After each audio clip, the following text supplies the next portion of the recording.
तो hey guys, this boy is Rohit Sonu. और आज के इस वीडियो में हम बात करने वाले हैं कि फ़िज़िक्स पढ़ने के लिए मैथ्स का वो कौन कौन सा फार्मूला है जो मुझे फ़िज़िक्स पढ़ने में हेल्प मिलेगा। तो मैथ्स में बेसिकली सबसे ज़्यादा इम्पॉर्टेंट आपका ट्रिग्नोमेट्री का जो फार्मूला होता है वो ज़्यादा यूज होता है। तो आप लोग से एक काइंडली रिक्वेस्ट है कि अभी जो हम आपके साथ जो फार्मूला शेयर कर रहे हैं वो सभी फार्मूला को आप लोग याद कर लेंगे, अपने कॉपी में नोट कर लेंगे, ठीक है। और आप उसे इम्प्लीमेंट करेंगे फिज़िक्स में, क्योंकि जब तक आपको ये फार्मूलाज याद नहीं रहेंगे तो आप फिज़िक्स के न्यूमेरिकल क्वेश्चन को सॉल्व नहीं कर पाएंगे। आपको पता होगा कि सर तो कॉन्सेप्ट पढ़ा देते हैं और हमसे न्यूमेरिकल क्यों नहीं बनता है। तो न्यूमेरिकल नहीं बनने के पीछे यही रीज़न है कि आपका मैथ्स का वो कॉन्सेप्ट क्लियर नहीं है जो उसमें फिज़िक्स के न्यूमेरिकल क्वेश्चन में वो मैथ्स का कॉन्सेप्ट लग रहा है। तो सबसे पहले ये सारे फार्मूला को आपको याद करना होगा। तो चलिए एक एक करके हम सारे फार्मूला को देखते हैं। अभी टर्म है आपका sine of A plus B के टर्म में है और cos of A plus B और cos of A minus B के टर्म में। तो ये कई सारे फार्मूले हैं, आप इसे अपने कॉपी में नोट करेंगे। उसी तरीके से टैन के फार्मूले हैं और कुछ स्पेशल वैल्यूज है, स्टैंडर्ड वैल्यूज है। लाइक साइन 15 डिग्री का है और साइन 15 डिग्री और कॉस 75 डिग्री दोनों इक्वल होता है और उसका वैल्यू होता है √3 - 1/2√2। उसी तरीके से कॉस 15 डिग्री और साइन 75 डिग्री का वैल्यू सेम होता है √3 + 1/2√2। और फिर tan 15 डिग्री 2 - √3, tan 75 डिग्री 2 + √3 और साइन 18 डिग्री होता है √5 - 1/4 और कॉस 18 डिग्री होता है आपका 1/4 स्क्वायर रूट ऑफ 10 + 2√5। और उसी तरीके से कॉट 36 डिग्री होगा √5 + 1/4 और sine 36 degree is equal to 1/4 × 10 square under root of 10 - 2√5। उसी तरीके से 2 sin A × cos B का फार्मूला है 2 cos A × sin B। ये सारे फार्मूले को आप लोग याद कर लेंगे। ये मल्टीप्लिकेशन का है, प्रोडक्ट का फार्मूला है और ये एडिशंस का फार्मूला है sin C + sin D, जो कि होता है 2 sin C + D/2 × cos C - D/2। ये सारे फार्मूले आपके फिजिक्स के न्यूमेरिकल्स में यूज हो रहे होंगे। तो आपको क्या करना है मेरे लाल बाल गोपाल, आपको ये सारे फार्मूले को याद कर लेना है, क्योंकि जब तक ये फार्मूला याद नहीं होगा आप फिज़िक्स के क्लास 11th और 12th हर एक चैप्टर में आप परेशान होते रहेंगे और आपसे क्वेश्चंस नहीं बनेंगे। तो सबसे पहले आप इसे फार्मूले को याद कर लेंगे। तो चलिए हम कुछ और फार्मूले देखते हैं। सबसे इंपॉर्टेंट फार्मूला यहाँ पे आप दिख रहा होगा cos 2a का, और cos square a minus sine square is equal to होता है 1 - 2 sine square is equal to 2 cos square a - 1, जो कि इक्वल होगा cos 2a के। उसी तरीके से sin 2a है और इसका फॉर्मूला होता है 2 sin a × cos a और tan 2a का फॉर्मूला होता है 2 tan a/1 - tan square a। और इसी तरीके से sin 3a है, cos 3a, tan 3a, ये सारे फार्मूले को हम लोग क्या करेंगे, याद कर लेंगे, ठीक है। और वो भी फार्मूले यहाँ पे लिखे हुए हैं और कुछ स्टैंडर्ड इक्वेशंस है ट्रिग्नोमेट्रिक इक्वेशंस के, जो कि क्लास 11 का है ये। और ये है cos a × cos of 60 - a × cos of 60 + a which is equal to 1/4 × cos 3a। तो इस तरीके से साइन के भी फॉर्मूले हैं जो कि इक्वल होते हैं 1/4 × sin 3a और टैन के भी फॉर्मूले जो कि इक्वल होते हैं tan 3a। अब हम लोग चलते हैं नेक्स्ट टॉपिक पे, जो टॉपिक है आपका डिफरेंशिएशन एंड इंटीग्रेशन। ओके, सो इसके फार्मूले को हम देखते हैं और ये फार्मूला भी याद करना बहुत इंपॉर्टेंट है। तो हम इस फार्मूले को थोड़ा जूम कर देते हैं। डिफरेंशिएशन के फार्मूले देखेंगे। डिफरेंशिएशन के फार्मूले इस प्रकार है। सबसे पहले हम देखते हैं डिफरेंशिएशन ऑफ साइन एक्स, जो कि होता है डिफरेंशिएशन ऑफ साइन एक्स होता है cos x के और डिफरेंशिएशन ऑफ cos x होता है माइनस साइन एक्स के। उसी तरीके से डिफरेंशिएशन ऑफ tan x होगा sec स्क्वायर x और डिफरेंशिएशन ऑफ cot x होगा माइनस cos स्क्वायर x। और आपको एक बात जान के हैरानी होगी कि जो डेरिवेटिव होता है उसका अगर हम इंटीग्रेशन निकालते हैं तो जिसका हम डेरिवेटिव कर रहे हैं वही उसका रिजल्ट होता है। लाइक cos x का हम डेरिवेटिव कर रहे हैं तो उसका इंटीग्रेटिव कर रहे हैं cos x का cos x dx, तो उसका रिजल्ट होता है sin x। आप यहाँ पे देख रहे हैं differentiation of sin x cos x होता है तो इंटीग्रेशन ऑफ cos x क्या होता है, sin x होता है। उसी प्रकार से कुछ और भी फॉर्मूले हैं, लाइक आप देख सकते हैं इंटीग्रेशन ऑफ sin x होगा माइनस cos x हो जाता है और यहाँ पे देखिए differentiation of cos x minus sin x, यहाँ पे sin x differentiation minus cos x। उसी तरीके से tan x का sec स्क्वायर x तो sec स्क्वायर x का tan x प्लस c। उसी तरीके से हम यहाँ देखेंगे डिफरेंशिएशन ऑफ cot x का माइनस cos स्क्वायर x, तो वहीं पे हम इंटीग्रेशन करते हैं cos स्क्वायर x का तो इसका फॉर्मूला बनता है minus cot x plus c। उसी तरीके से डिफरेंशिएशन ऑफ sec x होगा हमारा sec x × tan x और इसका इंटीग्रेशन करेंगे sec x × tan x का, तो इसका फॉर्मूला क्या बनता है sec x × tan x dx का sec x तो ये हमारे कुछ इंटीग्रेशन के कुछ फॉर्मूलेज हैं। उसी प्रकार से cos x का देखेंगे, cos x का minus cos x cot x। और देखिए कुछ इन्वर्स ट्रिग्नोमेट्री के भी हैं, ये आपको शायद अभी समझ में ना आए लेकिन आपको इसे रट लेना है, ठीक है। और जब आप क्लास 12 में मैथ्स पढ़ेंगे तो आपको समझ में आएगा, लेकिन अगर आपको मैथ्स में अगर आपका बायो से है तो भी कोई दिक्कत नहीं आने वाला है, आप इसे पढ़ करके भी समझ सकते हैं। हम थोड़ा इसे समझा देते हैं, थोड़ा आसान करते हैं चीज़ों को। चलिए स्टार्ट करते हैं इन्वर्स ट्रिग्नोमेट्रिक फंक्शंस को। और हमारा इन्वर्स ट्रिग्नोमेट्रिक फंक्शंस का फर्स्ट है साइन इन्वर्स एक्स। तो थोड़ा हम इसे समझते हैं कि होता है क्या एक्चुअल में साइन इन्वर्स ऑफ एक्स। तो कहेंगे y इज इक्वल टू हमारा क्या है, तो y इज इक्वल टू है हमारा, ऐसे कहिए हम ऐसे कहेंगे कि x is equal to y sine x is equal to क्या, तो x इज इक्वल टू हम कह सकते हैं साइन y। क्या कह सकते हैं, x is equal to sine y। तो हम इसे लिख सकते हैं y is equal to sine inverse x। क्या लिख सकते हैं, y is equal to sine inverse x। वही है यहाँ पे, आपको यहाँ पे नज़र आ रहा होगा कि डिफ्रेंशिएशन ऑफ साइन इनवर्स का फॉर्मूला क्या होता है। तो उसका फॉर्मूला आता है 1/√1 माइनस एक्स स्क्वायर। तो आपको पता चला होगा कि साइन इनवर्स ऑफ x आता कैसे है, हमने आपको ये समझा रखा है। तो देखिए मेरे लाल बाल गोपाल, अभी हम नेक्स्ट फॉर्मूले पे चलते हैं और हमारा नेक्स्ट फॉर्मूला है कॉस इनवर्स ऑफ x का। आप लोग बहुत होशियार हैं और इसको भी याद कर लेंगे, differentiation of cos inverse of x जो कि इक्वल होगा -1/√1 माइनस एक्स स्क्वायर के। चलिए अब नेक्स्ट फॉर्मूला को देखते हैं। नेक्स्ट फॉर्मूला हमारा है differentiation of tan inverse of x जो इक्वल होता है 1/1 प्लस एक्स स्क्वायर के, ठीक है। और ये भी काफ़ी अच्छा फॉर्मूला है हमारा। और उसी तरीके से है differentiation of x with respect to differentiation of cot inverse of x जो कि इक्वल होगा -1/1 प्लस एक्स स्क्वायर। और उसी तरीके से differentiation of sec inverse of x जो कि होगा 1/mod of x into square root of x square -1। अब देख सकते हैं यहाँ पे, और यहीं पे कॉसेक इनवर्स एक्स खाली एक माइनस का साइन आ जाएगा तो हो जाएगा, और टैन इनवर्स के फॉर्मूला रिजल्ट में बस एक माइनस का साइन लाएंगे तो कॉट इनवर्स ऑफ एक्स का हो जाएगा। अब हम यहाँ पे देखते हैं integration of 1/1 plus x square का, तो होता है टैन इनवर्स एक्स। और इसी तरीके से एक मोस्ट इंपॉर्टेंट फॉर्मूला है इंटीग्रेशन का, जिसे हम कहते हैं इंटीग्रेशन ऑफ x के पावर n dx जो कि होता है x के पावर n+1/n+1। और ये काफ़ी इंपॉर्टेंट है, हमने क्लास में भी ये चीज़ों को डिस्कस किया हुआ है। अब यहाँ पे देख लेते हैं थोड़ा सा साइन का क्या है। तो जो हम यहाँ पे क्या कर रहे थे, तो यहाँ पे हम कर रहे थे तो डिफ्रेंशिएशन ऑफ साइन इनवर्स, तो हमें रिजल्ट मिल रहा था 1/√1 स्क्वायर। अगर इसके रिजल्ट को अगर हम इंटीग्रेट करें तो हमें क्या मिल जाएगा, जो जिसका हम डिफ्रेंशिएट कर रहे थे, तो इसको इंटीग्रेट कीजिए तो क्या मिलेगा मुझे, integration of 1/√1 minus x square dx जो कि होगा साइन इनवर्स x के। तो इस फार्मूला को हम लोग नोट कर लेंगे और इस फार्मूला हमारा इस तरीके से दिखता है। आप चाहे तो इसका आप स्क्रीनशॉट भी ले सकते हैं, काफ़ी अच्छे वे में है। हम थोड़ा सा जूमिंग कर देते हैं, थोड़ा सा हम पहले डिफ्रेंशिएशन का जूमिंग कर दिए, अब इसको हम थोड़ा सा स्लाइड अप भी कर देते हैं जो आप लिख पाएँ।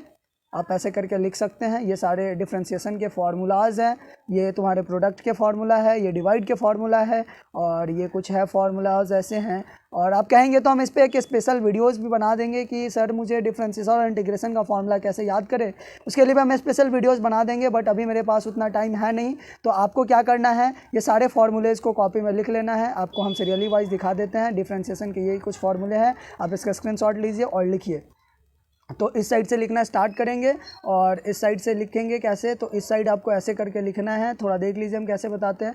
ऐसे करके ऐसे लिखना है और फिर ऐसे करके आगे ऐसे बढ़ना है, फिर ऊपर से आना है, फिर यहाँ पे फिर ऐसे करके आपको यहाँ पे ऐसे करके लिखना है, ठीक है। तो ये आपके कुछ फार्मूलेज हैं जिसको हमको लिख लेना है और नोट कर लेना है। तो ये हो गया हमारे इंटीग्रेशन और डिफ्रेंशिएशन के फार्मूला। चलिए अब मिलते हैं हम लोग नेक्स्ट टॉपिक पे, और नेक्स्ट टॉपिक है हमारा एक्सपोनेंशियल का। एक्सपोनेंशियल के कुछ फार्मूलाज है, इसे आप नहीं भी याद रखते हैं तो भी कोई बात नहीं है, लेकिन लिमिट्स के फार्मूले को हम लोग याद कर लेंगे। तो आइए हम लोग लिमिट के टॉपिक को देखते हैं, और लिमिट का टॉपिक इस प्रकार है। देखिए लिमिट का टॉपिक को समझते हैं, थोड़ा सा ये हो जाए, हाँ, और ठीक है। अब ये देखते हैं लिमिट का।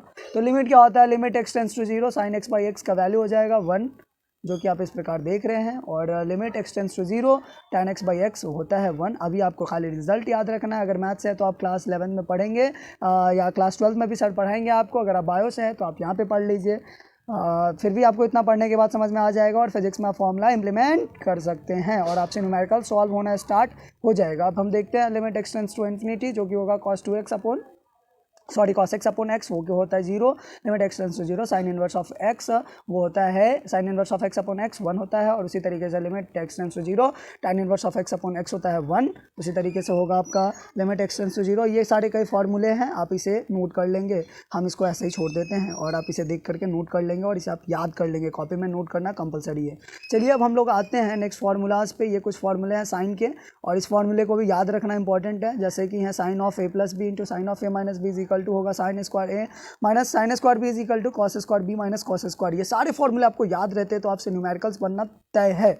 और वीडियो थोड़ा फास्ट होगा, क्योंकि मैं थोड़ा फास्ट इसलिए भी बोल रहा हूँ कि फार्मूला लिखना है तो इसमें समझाने वाली कोई बात है नहीं, जहाँ पे होगा वहाँ पे हम समझा ही देते हैं। चलिए अब आगे देखते हैं। इस तरीके से साइन 2a tan के टर्म में ये काफ़ी इंपॉर्टेंट फार्मूला होता है। अगर हम बात करें फिजिक्स के न्यूमेरिकल को सॉल्व करने के लिए, तो ये वाले जो फार्मूले हैं हम आपको जो टिक करके दे रहे हैं, ये बॉक्स में हम जिसे बना रहे हैं, तो ये साइन 2a का फार्मूला tan के टर्म में अक्सर यूज होता है। लाइक कह सकते हैं sine 2a is equal to 2 tan a upon 1 plus tan square A, cos 2a is equal to 1 minus tan square A upon 1 plus tan square. उसी तरीके से tan 2a is equal to 2 tan A upon 1 minus tan square A. हम थोड़ा fast बोलेंगे, लेकिन आपको compromise करना है मेरे लैंग्वेज के साथ, मेरे लाल बाल गोपाल, और इसी तरीके से वीडियो पे बने रहिए। और आपको इंटरेस्ट आ रहा होगा, मुझे लग रहा है कि आप इंटरेस्टेड है, अगर यहाँ तक वीडियो देख रहे हैं तो सही में आप इंटरेस्टेड हैं और इस फार्मूले को याद करेंगे। एक साथ ऐसा फार्मूला कोई नहीं आज तक यूट्यूब पर शेयर किया जो हम आपके साथ शेयर कर रहे हैं। सो बेसिकली आप लोग के लिए कर रहे हैं, और ऑफलाइन बैच के स्टूडेंट के प्रेशर्स में आकर के ही करना पड़ा है मुझे, तो चलिए, लेकिन फाइनली हम कर ही दिए और आप इसको नोट करेंगे। लेकिन अब देखिए सम कंडीशनल आइडेंटिटी है, like sine 2a plus sine 2b plus sine 2c होता है 4 sin a into sine b into sine c। ये देखिए आप अगर IIT JEE मेंस का मैथ्स का ट्रिग्नोमेट्रिक इक्वेशंस का क्वेश्चन सॉल्व करेंगे तो वहाँ पे ये सारे फार्मूला का यूज होता है। बट थोड़ा बहुत कभी देखने को मिलता है फिजिक्स में भी इस टाइप का न्यूमेरिकल, जब आप JEE एडवांस लेवल के प्रॉब्लम्स करेंगे और या नीट का एक अपर लेवल का क्वेश्चन करेंगे, तो हो सकता है कि ये भी फार्मूलाज यूज़ हो। तो आपको क्या करना है, सम कंडीशनल आइडेंटिटी को भी नोट कर लेना है। चलिए ठीक है, अब हम बात करते हैं नेक्स्ट टॉपिक पे। तो नेक्स्ट टॉपिक है हमारा, नेक्स्ट टॉपिक है ट्रिग्नोमेट्रिक इक्वेशन। तो ट्रिग्नोमेट्रिक इक्वेशंस भी हालांकि क्लास 11 का एक बहुत बड़ा चैप्टर है और इस पे बेस्ड बहुत सारे क्वेश्चंस बनते हैं मैथ्स में, तो आप इसे देख लेंगे। साइन थीटा अगर 0 है तो हम थीटा क्या होगा n पाई और n बिलोंग्स टू z, ठीक है। उसी तरीके से कॉस थीटा 0 और ये सारे फॉर्मूलेज बन रहे हैं, आप इसे नोट कर लेंगे, ठीक है। और साइन थीटा अगर साइन अल्फा होता है तो theta is equal to general solution होता है n पाई प्लस -1 के पावर n इंटू अल्फा और n बिलोंग्स टू इंटीजर, ठीक है। उसी तरीके से ये सारे फॉर्मूले हैं और आप इसे देख के याद कर लेंगे, ठीक है। ये सारे फॉर्मूले को याद कर लेंगे, ये सारे फॉर्मूले आप याद कर लेंगे। हम जो बोल रहे हैं आपको याद करना है और ठीक है। ये थोड़ा सा रेयर केस में अगर आप इसे याद रखते तो मैथ्स में तो हेल्प मिलेगा ही, एज वेल एज फिजिक्स में भी हेल्प मिलेगा, बट फिजिक्स में इतना ज़्यादा हेल्प नहीं है इस वाले पोर्शंस का, बट हम इसे याद रखेंगे, ठीक है। और ये कुछ बेसिक्स के फॉर्मूले हैं जो आप क्लास 9-10 में पढ़े हैं और इसको आप यहाँ पे भी देख रहे हैं। जैसे a प्लस बी का होल स्क्वायर क्या होगा, तो a square plus 2ab plus b square आप 6 में भी पढ़े हैं। और इसका एक टर्म क्या है, तो आप a प्लस बी का होल स्क्वायर आप इसे कभी रियलाइज़ किए होंगे या नहीं भी किए होंगे, तो आप यहाँ देख सकते हैं कि a प्लस बी के होल स्क्वायर को हम लिख सकते हैं a माइनस बी का होल स्क्वायर प्लस 4ab। और उसी तरीके से हम क्या लिख सकते हैं माइनस बी के होल स्क्वायर को, तो a माइनस बी के होल स्क्वायर को क्या लिख सकते हैं बाबू, तो a प्लस बी का होल स्क्वायर माइनस 4ab लिख सकते हैं। उसी तरीके से a square minus B square सब लोग जानते हैं, बच्चा जानता है, क्या जानता है कि a square minus B square होता है क्या, तो a plus B into A minus B. और उसी तरीके से a प्लस बी का होल क्यों आप लोग अच्छे से जानते हैं, cube plus B cube plus 3ab into A plus B. और ये सारे नॉर्मल फार्मूला है, बेसिक्स मैथ का है, तो आप इसे याद कर लेंगे। हम इसे स्क्रॉल डाउन कर देते हैं। ये सारे फार्मूला आपको याद होना बहुत कंपलसरी है। आप कुछ सीक्वेंस एंड सीरीज पे आ जाते हैं, क्लास 11 के सीक्वेंस एंड सीरीज और क्लास 10 में भी पढ़े होंगे। AP अर्थमेटिक प्रोग्रेशन है, थोड़ा जल्दी में देख लेते हैं क्या होता है TN। तो n होता है a plus A minus n minus 1 into D, और हम यहाँ से nवा पद निकाल लेते हैं और समेशन ऑफ n टर्म्स को कहते हैं ny2 into 2a plus n minus 1 into D. ये आप क्लास 10th में देखें हैं ये फार्मूले। और उसी तरीके से जनरल टर्म में कहेंगे T R is equal to S N minus 1। ये भी बहुत बेसिक्स फॉर्मूले हैं। आप जीपी का फॉर्मूला देखते हैं, जीपी का nवा टर्म कैसे लिखेंगे, तो first term into common ratio r के पावर n माइनस 1, तो इसका क्या निकल जाएगा, Tn निकल जाएगा। उसी तरीके से हम क्या निकालेंगे, इसका Sn निकालेंगे। Sn इसका सिंपल होता है इंटू 1 1 माइनस r के power n upon 1 minus r। उसी तरीके से S इन्फिनिटी निकालेंगे, लेकिन मॉडुलस ऑफ r यहाँ पे कंडीशन होना चाहिए कि 1 से छोटा हो, और S इन्फिनिटी क्या देंगे कि अपॉन 1 माइनस r। ये सब भी न्यूमेरिकल में फिजिक्स के यूज होते हैं, तो आपको ये याद होना बहुत जरूरी है। अब उसी तरीके से properties of AM GM and HM देखते हैं। तो AM between 2 positive number a and b क्या होगा, a प्लस बी बाई 2, और GM का क्या होगा, GM between 2 positive number a and b, तो क्या होगा square root of a into b। तो ये सब फार्मूला यूज होगा फिजिक्स में ये फार्मूला यूज होगा, तो आपको ये सब रट लेना है। क्या रटना है? H M is what? तो harmonic mean between two positive number of A and B which is 2ab upon a plus B. तो बच्चा पार्टी आपको यहाँ तक समझ में आ गया होगा और मुझे लगता है कि आप इसे नोट कर लेंगे। अब हम लोग आते हैं क्वाड्रेटिक इक्वेशन, जो कि आप क्लास 10th में पढ़े हैं, और क्लास 10th क्या क्लास 11th के मैथमेटिक्स में भी एक क्वाड्रेटिक इक्वेशन है जो कि फिजिक्स में यूज होता है। तो आपको मान के चलना है कि आपको मैथ्स आना चाहिए, ठीक है। और क्या बोले, आगे देखते हैं, चलिए आगे देख लेते हैं। तो क्या होगा? X square plus B X plus C is equal to zero where A B C belongs to R और A is not equal to zero. अगर ए जीरो होगा तो क्या कहेंगे कि ये क्वाड्रेटिक इक्वेशन है ही नहीं। देखो ना, ए को अगर जीरो कर दिए तो क्या बनेगा? बी एक्स प्लस सी। तो बी एक्स प्लस सी हमारा क्वाड्रेटिक इक्वेशन होता है? नहीं, ये लीनियर इक्वेशन होता है। इसलिए ये कंडीशंस को फुलफिल करना बहुत ज़रूरी है। हो सकता है कि ये कंडीशंस का यूज कर लिया जाए फिजिक्स में। और हम लोग जानते हैं कि इसका रूट कैसे निकालते हैं। तो इसका रूट हम लोग निकालते हैं x is equal to minus b plus minus square root of b square minus 4ac upon 2a। ये कौन नहीं जानता भाई? कौन नहीं जानता है जग में प्रभु संकट मोचन राम तिहार। उसी तरीके से ये जो आपका क्वाड्रेटिक इक्वेशन है, लाइक दैट आप क्लास 10th में बढ़ बढ़ के आपको इसको याद किए होंगे। और डिस्क्रिमिनेंट जो है आपका डी जिसको कहते हैं, वो कैसे बी स्क्वायर माइनस 4ac करके निकाले हुए हैं, तो ये भी आपको याद होगा। और चलिए सम ऑफ रूट्स देख लेते हैं उसी तरीके से। अब रामायण स्टार्ट किए तो सबके नाम तो जानेंगे ही, तो चलिए देख ही लेते हैं सम ऑफ रूट्स एक्चुअल में होता है क्या है। तो सम ऑफ रूट्स होता है alpha plus beta is equal to minus B by upon A. और प्रोडक्ट ऑफ रूट्स क्या होता है? ये भी सब लोग जानते हैं, alpha into beta is equal to C by A. और कुछ कंडीशंस है बाबू, कुछ कंडीशंस आपको याद रखना होगा। If D is equal to zero तो क्या होता है? रूट्स कैसा होगा? तो रूट्स आपका roots are real and equal होगा। और उसी तरीके से डी ग्रेटर देन जीरो तो क्या होगा? Roots are real and unequal होगा। उसी तरीके से D is less than zero तो इमेजिनरी रूट्स होंगे। अब हम लोग बात करते हैं नेचर ऑफ रूट्स पे। तो नेचर ऑफ रूट्स आपको नहीं पढ़ना है, लेकिन जो मैथ्स के स्टूडेंट है उसे क्वाड्रेटिक इक्वेशन में सब पढ़ना है। तो D is equal to zero का alpha is equal to beta is equal to minus B by A, roots are equal होता है। और D is not equal to zero तो यहाँ पे दो कंडीशंस बनते हैं, दो कंडीशंस देख लेते हैं। D is not equal to zero, या तो डी बड़ा होगा जीरो से, या डी तो छोटा होगा। तो डी बड़ा होगा तो रूट्स आर इक्वल होते हैं, और डी छोटा होता है तो रूट्स आर इमेजिनरी होते हैं, जिसका वैल्यू होगा आप देख लीजिए। रूट्स अगर इमेजिनरी होता है तो हम कह सकते हैं कि क्या होगा? रूट्स अगर इमेजिनरी हुआ तो हम कह सकते हैं ए प्लस आयोटा बी। आयोटा क्या? Imaginary number. आप समझ रहे होंगे, इमेजिनरी अगर कॉम्प्लेक्स नंबर पढ़े हैं मैथ्स का तो आपको समझ में आ रहा हो कि आई क्या होता है। तो उसी तरीके से दो रूट्स बनेंगे, अगर डी लेस देन जीरो है, रूट्स आर इमेजिनरी, तो क्या कहेंगे? A plus iota b comma A minus iota b. अब हम आते हैं D greater than zero, roots are real. तो रूट्स आर रियल में आप देख सकते हैं क्या होता है। तो एक तो perfect square roots are rational हो जाएंगे, A B C belongs to rational number. और एक क्या होगा? A B C belongs to आपके क्यू, तो D is not perfect square and roots are rational हो जाएंगे। और कहेंगे कि A plus square root of B plus comma A minus square root of B. तो ये इसके रूट्स होंगे और ये इसके रूट्स होंगे। तो आपको इस तरीके से याद कर लेना और कॉपी में बेसिकली नोट भी कर लेना है। तो अब इसको हम आपको दिखा देते हैं क्या था। अभी ये सब सारे फॉर्मूले हैं और आपको इसको याद कर लेना है, ठीक है। तो अब हम लोग चलते हैं नेक्स्ट हेडिंग पे। नेक्स्ट हेडिंग है हमारा कुछ ये सम इंपॉर्टेंट सीरीज। और बाबू आपको ये बात हम बता दें, हम धीरे से क्यों कह रहे हैं, आपको पता होना चाहिए क्योंकि ये इंपॉर्टेंट है। तो इस इंपॉर्टेंट फॉर्मूला को आपको याद करना है। क्या? तो 1 + 2 + 3 + 4 ++ dot dot dot plus n। तो क्या होता है? n × n + 1 याद होना चाहिए। और दूसरा फॉर्मूला पे चलते हैं। दूसरा क्या? तो 1 का स्क्वायर प्लस 2 का स्क्वायर क्या होगा बाबू? बोलो। 1 का स्क्वायर प्लस 2 का स्क्वायर प्लस 3 का स्क्वायर प्लस 4 का square plus dot dot dot plus n का स्क्वायर क्या होता है? n × n + 1 × 2n + 1 अपॉन 6 होता है। ये सबको याद रखना है। अगर ये याद नहीं होगा तो फिजिक्स का न्यूमेरिकल्स फिर हाथ धो लो, फिर भूल जाओ बाबू, फिर भूल जाओ, बनने से नहीं रहा। फिर अब क्यूब में आते हैं। 1 का क्यूब प्लस 2 का क्यूब प्लस 3 का cube plus dot dot dot dot plus n का क्यूब। तो क्या होगा? n × n + 1/2 का होल स्क्वायर। और ये तुम्हारे होंगे। चलो बहुत खुशी की बात है। और आगे देखते हैं फिर हम। अब आता है लॉगरिदमिक। अब आता है क्या? Logarithmic equations. तो ये काफ़ी इंपॉर्टेंट है और हम चाहते हैं कि लॉगरिदमिक इक्वेशंस का हम किसी और दिन वीडियोस बनाएं। और आज अब इतना देख लीजिए और इतना कंप्लीट कीजिए। इसमें बहुत कुछ हमने बताया है। लॉगरिदमिक का हम किसी और दिन बना लेंगे और हमारे पास है लॉगरिदमिक का। आप चाहे तो इसे आप नोट कर लेंगे और हम समझा देंगे किसी और दिन। तो आप प्लीज़ आप इसे नोट कर लीजिएगा एटलीस्ट, और समझाएंगे हम किसी और दिन, क्योंकि मेरा एनर्जी अब ख़त्म हो चुका है। अभी हमने ऑफलाइन क्लास लेके आया, अभी तक खाना नहीं खाया, तो अब जाके हम खाना खाते हैं। फिर आप लोग इसको नोट कीजिए। और कुछ वैक्टर के भी है तो वैक्टर को भी बताएंगे। और हम चाहेंगे कि जो बैचेस को हमने ऑफलाइन में वैक्टर नहीं पढ़ाया उसे ऑनलाइन हम वैक्टर पढ़ा दे, क्योंकि टाइम कम होता है। तो हम टाइम निकाल करके बोर्ड पे ही बना देंगे और बहुत कुछ समझा देंगे कि वेक्टर है क्या, और उसे समझ में आएगा। क्योंकि बिना वेक्टर का तो फिर तुम देखो बेसिक मैथ आया ना है, वेक्टर आना चाहिए। और वेक्टर जब तक नहीं आएगा तब तक फिजिक्स का आप ABCD भी नहीं जान सकते हैं। तो मेरे लाल बाल गोपाल, इसी के साथ हम वीडियो को एंड करते हैं और फिर मिलते हैं नेक्स्ट क्लास में यूट्यूब पे भी और ऑफलाइन बैचेस में। और हंसते रहिए, मुस्कुराते रहिए और खाते पीते रहिए। खाने पीने पे ज़्यादा ध्यान दीजिएगा। ये अलग बात है कि हम थोड़ा अभी खाने पीने पे ध्यान कम मेरा जा रहा है, बट कोई ना, अब से हम भी फोकस रहेंगे और आप भी फोकस रहिए। खाना पीना most important thing in our life.